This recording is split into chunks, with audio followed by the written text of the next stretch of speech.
கூத்துட்டு போயிடலாம், புரியுதுங்களா? ரோட்டில் அதுவும் ரோட்டில்ங்க இங்கெல்லாம் ஆடு குட்டி போட்டாலும் நாய் தூக்கிட்டு போயிருங்க. ஆடு குட்டி போட்டாலும் நாய் தூக்கிட்டு போயிடும். இந்த புள்ள பச்சை புள்ள என்னங்க பண்ணிச்சு? நேற்று இன்னைக்கு காலைல தான் பறந்துருக்குதுங்க. மாவு கூட கழுவலைங்க, தலையை கூட ஒன்றும் பண்ணலங்க. பாருங்க, இதெல்லாம் நியாயமா? பச்சை குழந்தைய விட்டு போய்க்கிறாங்க. அவங்களாம் என்ன பாவம் பிடிக்க சொல்லுங்க? புள்ள உயிர் அப்படி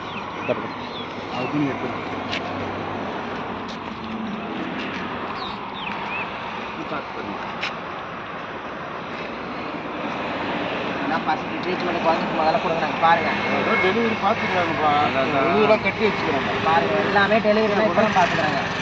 வேற எதனா ஆயுதம் எதனா கிடைக்குதா? எதுவுமே கிடைக்கல. அந்த எந்த கட்ட குழந்தை கரெக்டாக கரெக்டாக இந்த பீல் எங்கேயும் கிடந்துச்சுண்ணா, இங்கே தானே கிடந்துச்சுண்ணா. அனைத்து நண்பர்களும் எல்லாம் பார்த்து இந்த குழந்தைக்கு எல்லாம் ஒரு வழி செய்யுங்க. பாவம் பொம்பளை பொண்ணு, அது வேற பாவம்.